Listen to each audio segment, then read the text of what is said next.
할렐루야. 이렇게 거룩한 주일 하나님 앞에 예배드리면서 주님이 제정하신 성찬식으로 한 형제가 되고 한 자매가 되게 됨을 진심으로 기쁘게 생각을 합니다. 우리 좌우에 계신 분들과 서로 축복하면서 인사하십시다. 형제여 자매여 사랑합니다. 감사합니다. 건강하십시오. 행복하십시오. 많은 것으로 인사해 주세요. 이렇게 기쁘게 축복해 줄 때 그 축복은 부메랑이 되어서 우리 자신들에게 돌아올 줄로 믿습니다. 주님의 은혜로 그리스도인이 되신 어떤 택시 기사분이 있었습니다. 그분은 열심히 세가족 성경 공부에 참여했었고 또 은혜 생활을 하던 중에 이제 때가 되어서 집사님이 되었습니다. 그분이 운전의 능력이 있는 분이니까 차량 부원이 되셔가지고 주일날 교회 차량을 운전하는 일로 봉사를 하게 되었습니다. 어느 주일날이었습니다. 여느 때와 마찬가지로 주의 일을 한다는 것이 너무나 신이 나고 감사해서 막 콧노래로 찬양을 하면서 차량을 운행하고 있었습니다. 그런데 언제 나타났는지 앞에 나타나 있는 차가 갑자기 느릿느릿 운행을 하면서 딴전을 부리는 것이었어요. 그래서 이 기사 집사님이 빵빵빵빵 하면서 사인을 보냈는데 여전히 그것에 신경 쓰지 않고 천천히 가면서 자기 볼일을 보는 것입니다. 그래서 쌍라이트를 막 켜고 빵빵거리면서 이제 삿대질 비슷하게 이렇게 하면서 이제 갓길로 비키든지 아니면 빨리 가라는 신호를 한 거죠. 근데 이분의 의도와 다르게 앞에 차가 딱 길을 막고 섰습니다. 그때 이 기사 집사님이요, 차량의 동성에 있던 교인들에게 하신 말씀이, 여러분 죄송합니다. 잠시만요. 내가 집사 자격 내려놓고 내 볼일 좀 보고 와야 되겠습니다.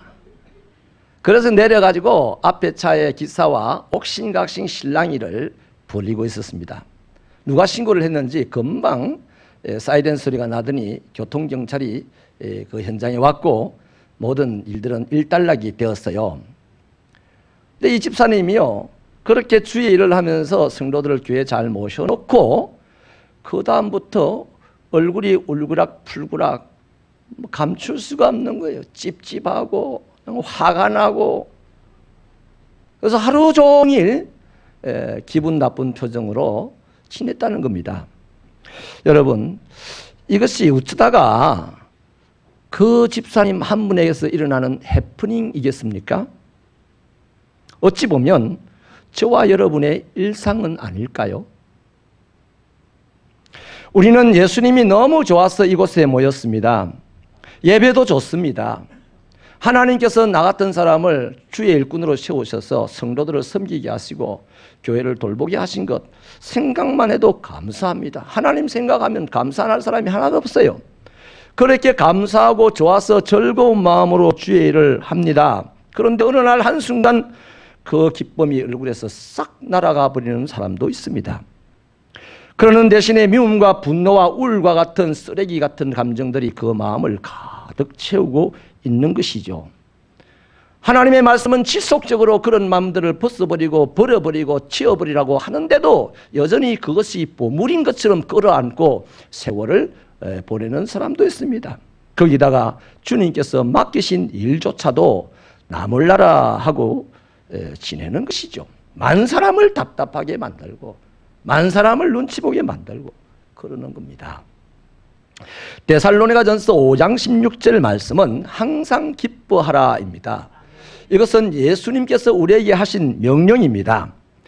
주님이 우리 안에 두신 기쁨을 잘 관리하라는 말씀이죠. 요한복음에 보면 예수님은 우리에게 사명을 주시면서 이는 내 기쁨이 너희 안에 충만하게 함이라 하시고 우리 안에 주님의 기쁨을 이미 충만하게 주셨다는 거죠. 그러니 그 기쁨을 잘 관리하고 잘 지키고 지속적으로 유지하는 것은 다른 방법이 없고 항상 기뻐하는 것입니다. 아멘이십니까? 그런데도 안타깝게 사단은 우리의 기쁨을 빼앗아가기 위해서 여러 가지 사건들과 여러 가지 종류의 사람들을 이용하여 온갖 간교한 짓을 다 합니다. 이런 상황에서요, 사랑하는 여러분, 우리는 어떻게 기쁨을 빼앗기지 않고 살아갈 수가 있겠어요? 어떻게 기쁨을 빼앗기지 않고 내게 맡겨주신 그 사명을 감당할 수 있겠어요? 평양감사도 지하기 싫으면 안 한다는 말은 뭡니까? 왜 평양감사를 안 하겠어요? 해보이 즐겁지 않더라는 겁니다. 즐겁지 않은 일을 못하겠다는 것이죠. 주의 일을 맡겼는데도 왜 일이 안 됩니까?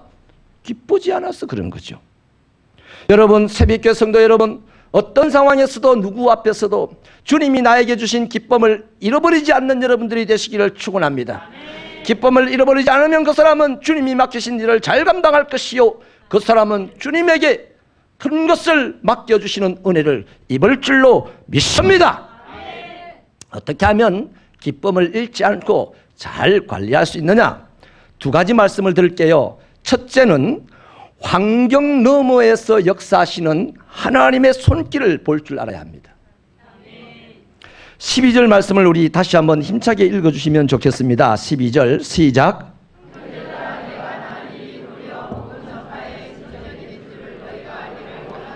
아멘. 여기에 내가 당한 일이라는 것은 가깝게 말씀을 드리면 바울이 로마 감옥에 갇혀 있는 환경을 두고 하는 말입니다. 바울은 현재 5년 정도의 세월을 감옥에 갇혀 있습니다. 앞으로 언제 자유의 몸이 될지 기약도 할 수가 없고 돌아가는 상황으로 봐서 사형을 당할 조짐이 보입니다. 보통 사람들은 이 정도의 상황이라면 절망할 것입니다. 그리고 누군가에게 원망을 할 것인데 하나님의 일을 맡은 사람들이 보통 사람이라면 이런 상황에서 사람들을 향하여서 하나님을 원망하고 하나님에게 불평을 하겠죠. 이런 겁니다. 내가 하나님을 위해 살아보겠다고 나섰는데 감옥에 갇혀 죽게 된다는 것이 말이 되냐? 부귀영화를 위해서 내가 달려온 것도 아닌데 모든 것을 버려두고 주를 위해서 섬기고 복음을 전하면서 살았는데 그런데 도대체 나에게 어떻게 이런 일이 일어날 수 있단 말이냐? 이러면서 결론을 내리겠죠. 이제 나의 모든 것은 끝이 났다. 깨끗이 포기하자. 주의 일이고 전도고 이제 다 끝났어. 이렇게 하면서 흘러가고 말 것입니다. 그러나 사도 바울은 그런 사람이 아닙니다. 바울은 절망적인 상황의 한가운데서 이렇게 외치는 것이죠. 내가 감옥에 갇혀 있는 일이 매우 힘든 일입니다. 하지만 이 일이 도리어 복음 전파에 큰 진전이 되었습니다. 여기 진전이라는 말 뜻은요, 나무를 찍어가면서 앞으로 전진한다는 뜻입니다. 그러니까 전쟁 용어예요. 전쟁에서 군대가 이동을 하려면요, 공병대가 앞서가 가지고 길을 만들어야만 큰 군대가 지나갈 수가 있습니다. 바울 당시에 로마 군대의 가장 큰 무기는 세계적인 획기적인 무기가 뭐냐면 전차였습니다. 전차가 아무리 대단해도요, 진흙밭을 못 가고 숲을 못 갑니다. 그래서 로마 군대가 진행을 하기 전에 반드시 공병대가 앞장서 가서 길을 다듬어 놓습니다. 그러면 대단한 무기인 이 전차가 지나가는 곳곳마다 지나갔다 하면 무조건 로마의 영토가 되는 것이죠. 그래서 모든 길이 로마로 통한다는 말이 생기게 된 것입니다. 여러분, 바울은요, 지금 그런 사실을 염두에 두면서 이 말을 하고 있는 거예요. 빌립보 교인들아, 너희가 로마의 길을 잘 알고 있지 않느냐? 저들이 계속해서 전차와 군대가 나아갈 길을 공병대들이 만들어서 땅을 점령해 나가는 것이야. 이것처럼 내가 감옥에 갇힌 것은 바로 이것 때문에 하나님의 복음의 대로가 활짝 열린 것이야. 그겁니다. 여러분, 이 사실을 13절이 설명을 해주는데요, 13절 말씀 같이 한번 더 읽어주십시오. 시작. 이러므로 나의 매임이 그리스도 안에서 모든 시위대 안과 그 밖의 모든 사람에게 나타났으니. 바울은요, 시위대의 감옥에 갇혔다고 하죠. 시위대는요, 로마의 황제의 경호를 맡은 진위대입니다. 그런데 이 사람들은요, 카이사르 시저 황제가 처음으로 이 시위대를 운영을 했는데요. 미래를 위한 전략으로 운영을 한 것입니다. 시위대가 되려면 반드시 로마의 귀족들의 자녀여야 합니다. 특별히 황제가 믿을 수 있는 사람만 시위대가 되는 것이고, 그 사람들을 통하여서 장차 로마를 계속해서 지도해 나가겠다는 겁니다. 이 시위대를 거치는 사람들이 원로원이 될 수가 있고 황제가 될 수가 있는 거예요.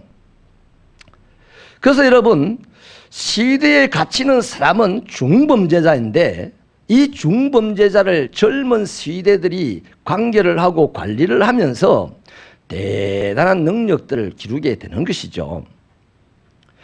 그래서 시위대가 바울 같은 중범죄자로 분류된 사람들을 어떻게 지키느냐 하면, 두 사람은 바울의 양팔에 자신들의 팔을 묶어서 바울 곁에 있습니다. 두 사람은 그들 앞에서 이제 무기를 들고 파수를 하는 거죠. 이렇게 해서 한 사람에게, 죄수 한 사람에게 네 사람의 시위대가 붙어서 6시간을 지키는 거죠. 그래서 24시간을 이렇게 4인 1조로 해서 4번의 교체를 하면서 돌아가니까 한 사람 바울 곁에 시위대 16명이 지금 있는 겁니다. 바울이 하루 종일 만날 수 있는 사람이 16명이란 말이죠. 장차 로마의 원로원이 될 수가 있고, 또 로마의 황제가 나올 수도 있는 그 로마에서 최고의 엘리트가 되는 사람들을 하루에 16명을 만날 수가 있다는 것입니다. 바울은요, 하나님에게 복음을 전파하는 사람으로 부름을 받았지 않습니까? 그래서 그때부터 때를 얻든지 못 얻든지 그리스도의 복음을 전하는 일에 충실하게 살았어요.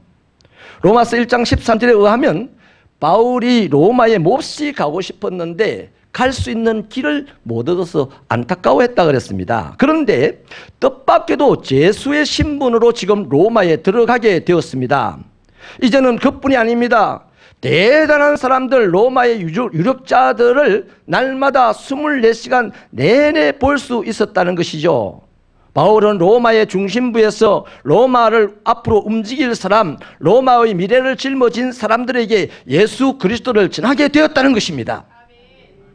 훗날 로마는요, 세계 기독교 역사에서 유일하게 복음이 위로부터 아래로 퍼져간 나라가 되었어요.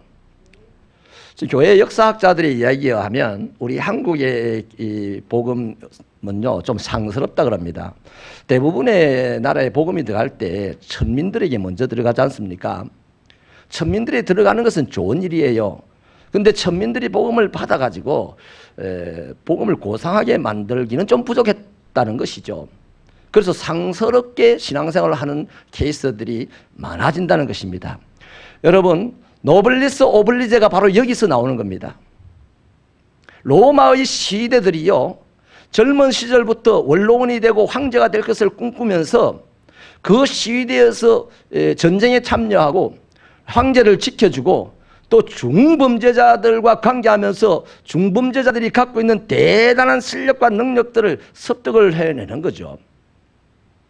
이런 사람들을 바울이 만나서 마음껏 복음을 전할 수가 있었다는 거예요.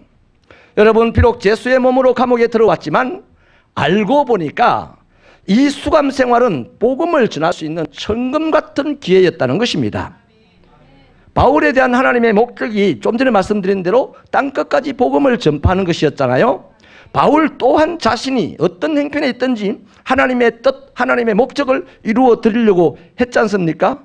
오늘 알고 보니 자신이 죽을 수밖에 없는 이 감옥에 들어가서 생활한다는 것은 하나님의 목적을 이루는 것이었습니다. 그래서 여러분, 내가 왜 감옥에 와 있지? 내가 주의 일을 했는데 왜 이렇게 고생을 해야 되지? 보통 사람은 이렇게 할 수밖에 없지만 주의 목적을 알고 있는 이 바울은 감옥에 들어와서 한번 정신을 차려보니까 감옥 밖에서 역사하시는 하나님의 놀라운 섭리가 보인다는 겁니다. 그래서 감사하고 기뻐할 수가 있는 거예요. 여러분, 그렇습니다. 비록 환경은요, 우리를 힘들게 할 수 있습니다. 그러나 주께서 우리에게 허락하신 선한 목적은 그 환경에 지배를 당하지 않습니다. 아멘입니까? 하나님의 목적은 환경에 지배를 당하지 않는데 하나님의 목적을 이루려고 나가는 사람이 환경의 지배를 당해버렸다? 왜 당할까요? 하나님의 선한 섭리를 보지 못하기 때문에 두려움이 찾아오고 기쁨이 사라지고 환경의 지배를 당하게 되는 것입니다. 여러분, 이렇게 바울은 자신의 오늘 환경 너머에서 선한 목적을 이루어 가시는 이 하나님의 섭리를 보았기 때문에 오늘도 기뻐하면서 감옥에서 생활할 수 있었던 것이죠. 우리 새벽교회 성도 여러분, 자신의 오늘 환경과 처지가 어떠하든지 간에 그 환경 너머에서 선하게 역사하시는 하나님의 역사가 바로 우리를 위하여서 준비되어 있는 줄로 믿으시기 바랍니다. 그 역사를 볼 수 있는 눈을 뜨셔서 보게 되시고 그 기쁨으로 오늘을 이기는 저와 여러분 되시기를 축원합니다. 두 번째는요, 주님 중심의 가치관을 가져야만 기쁨을 빼앗기지 않습니다. 여러분, 세상을 살아가는 그리스도인들의 삶의 방식이요, 두 가지입니다. 노골적으로 딱 잘라놓고 보면요, 예수를 구원자로 만난 이후에 예수를 나의 인생에 필요해서 나의 인생의 뜻을 이루기 위해서 예수를 이용하는 그리스도인, 아니면 예수가 위대한 구원자라서 이제 나의 인생을 그분에게 드리는 그리스도인, 이렇게 나뉩니다. 우리 새벽교 성도 여러분, 우리의 신앙생활이 상스럽지 않고 보다 고상하고 보다 고차원적이게 되기를 바랍니다. 나를 위하여 예수를 이용하는 신앙이 아니라 예수를 위하여, 하나님의 나라를 위하여 나를 드리는 그 신앙생활이 되시기를 바랍니다. 그게 바로 주님 중심의 가치관이 있을 때 그게 되거든요. 17절 18절 말씀을 우리 같이 읽어주실래요? 힘차게 읽겠습니다. 시작.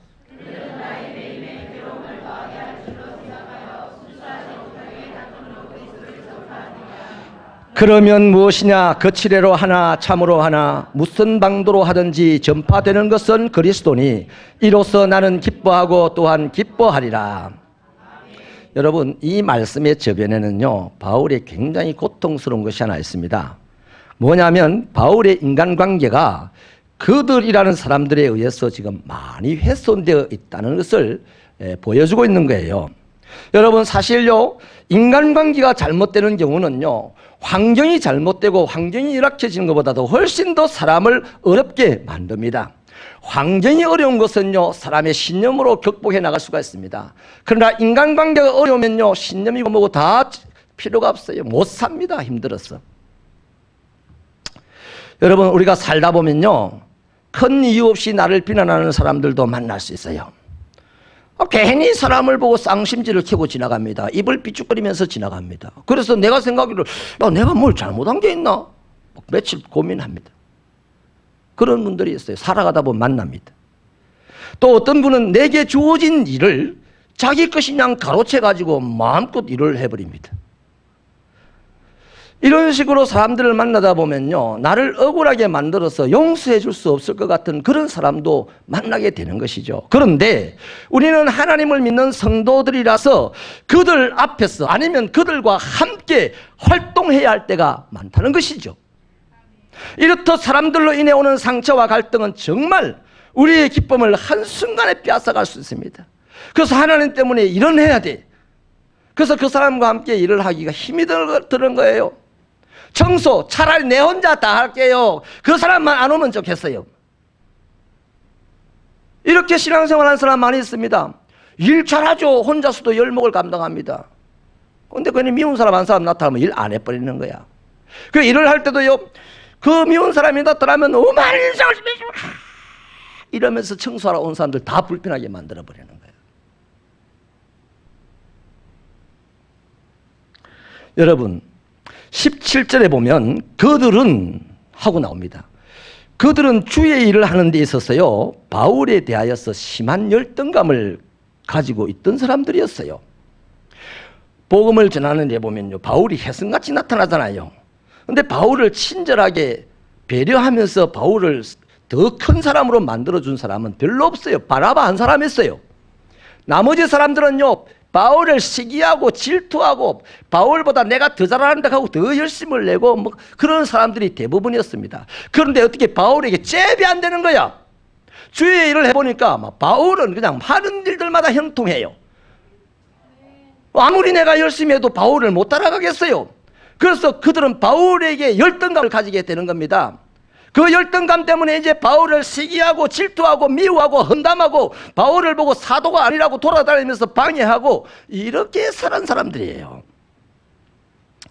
더군다나 오늘 바울이 감옥에 갇혔다는 소식을 그들이 들으니까요, 이것만큼 그들에게 호재가 없어. 속으로 바울 저것만 없으면 우리가 말이야 영적인 활동을 잘할 텐데 죽어버리면 안 좋겠나, 어디 가서 순교나 해버리지, 이런 생각들도 그들 안에 있었을 거예요. 왜냐? 왜 제가 이 말씀을 드렸냐 하면요, 이 사람들은 바울이 감옥에 갇혔다는데도요, 갇힌 것만 해도 바울이 지금 힘든데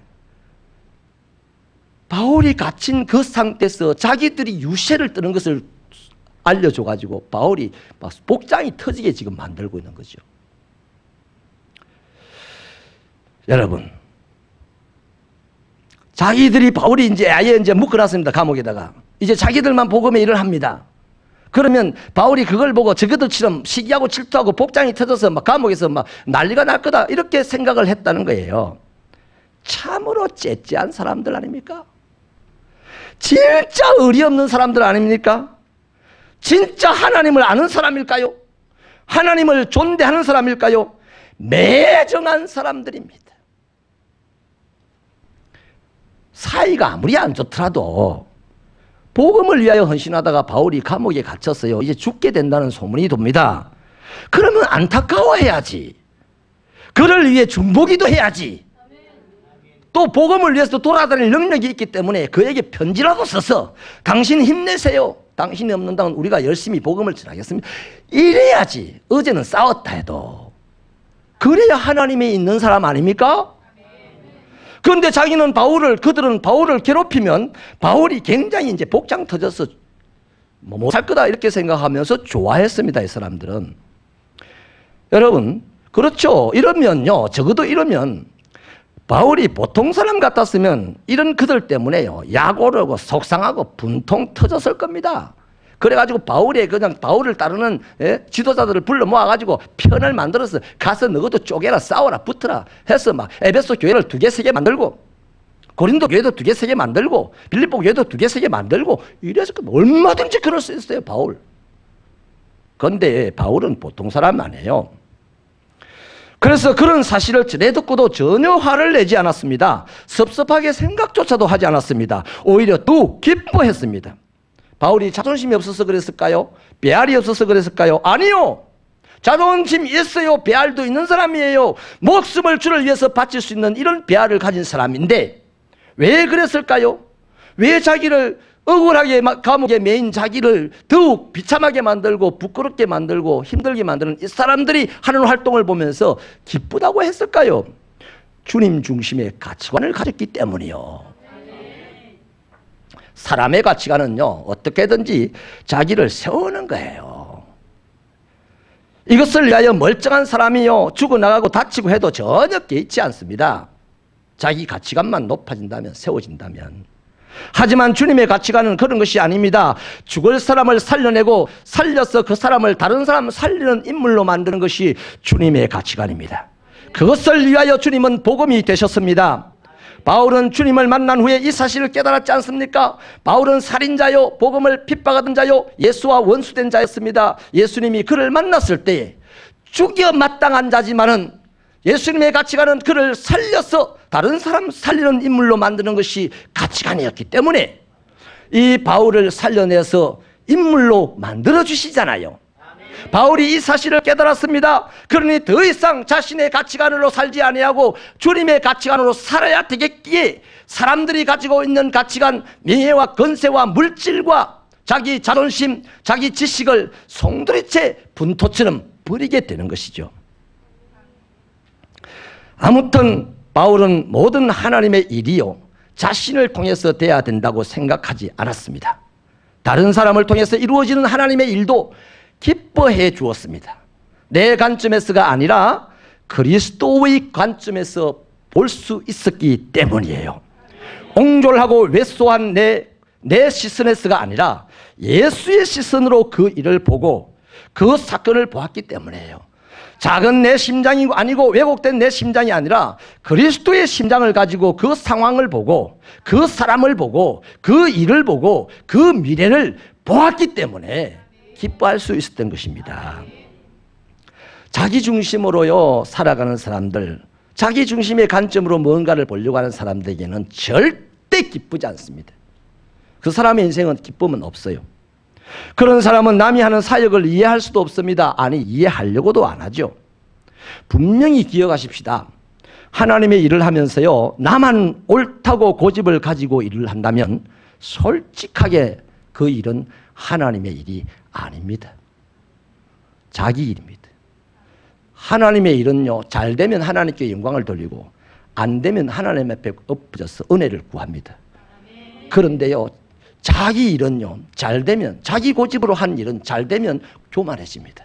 안 되면요, 창피해서 못 살겠다고 떠나버리는 거죠. 그러니 여러분, 내 방법과 내 고집을 틀어버리지 않은 채 하나님의 일을 할 수 있겠습니까? 불가능한 것이죠. 그래서 그리스도인들, 오늘 이 21세기를 살아가는 그리스도인들은 더더군다나 자기의 관점을 벗어나서 주님의 관점으로 모든 일들을 볼 수 있는 능력을 길러야 합니다. 지금은 사람이 많이 모이는 시대는 아니에요. 이제는 질 좋은 사람이 모이는 곳이 하나님의 일을 하는 교회가 되는 거예요. 아멘이십니까? 여러분, 이제 말씀을 마치겠습니다. 주님은 우리에게 직분을 주시고 사명을 주셨어요. 그 직분과 사명을 주실 때 이미 주님이 가지신 기쁨도 우리 안에 풍성하게 주셨습니다.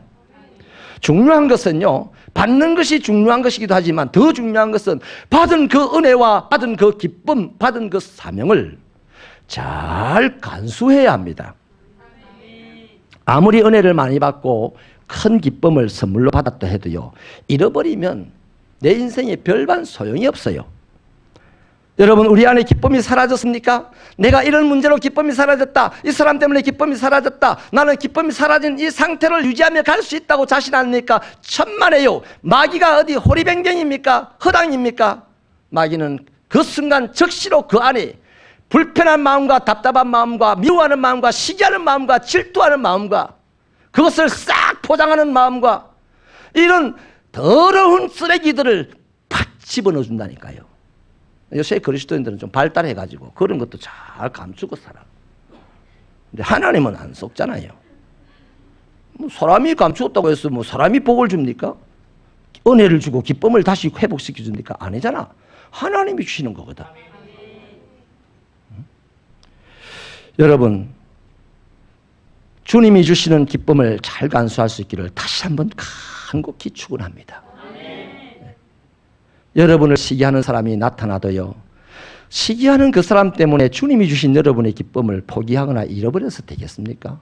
내 손인데. 여러분에게 누군가 시비를 걸고 싸움을 걸어온다 하더라도 그 시비와 싸움에 신경 쓰느라고 내 기쁨을 잃어버리면 되겠습니까? 내가 바보지. 여러분에게 눈을 흘기고요, 입을 삐죽거리면서 지나가는 사람에서도 그것에 신경 쓰지 마시고 혹시 내 안에 주님이 주신 기쁨이 흘러갈까 봐 그것에 신경 쓰며 살아간다면 오늘 우리들의 신앙은요, 멋진 신앙이 될 거예요. 다른 사람을 행복하게 하는 신앙이 될 거예요. 교회를 세우는 신앙이 될 거예요. 사람을 살리는 신앙이 될 줄로 믿습니다. 여러분, 살아나라, 예수의 이름으로 명하노니 살아나라 이런다고 사람이 살아납니까? 아니잖아요. 차라리 내가 환자에게 기쁜 모습의 얼굴을 한번 보여주는 것이 훨씬 더 유익하지 않겠어요? 주님이 주신 기쁨을 소유하시기를 축원합니다. 오늘 귀한 말씀 하나 드릴게요. 잊지 마십시오. 기쁨은 보이지 않는 예수님의 또 다른 임재입니다. 기도하시겠습니다.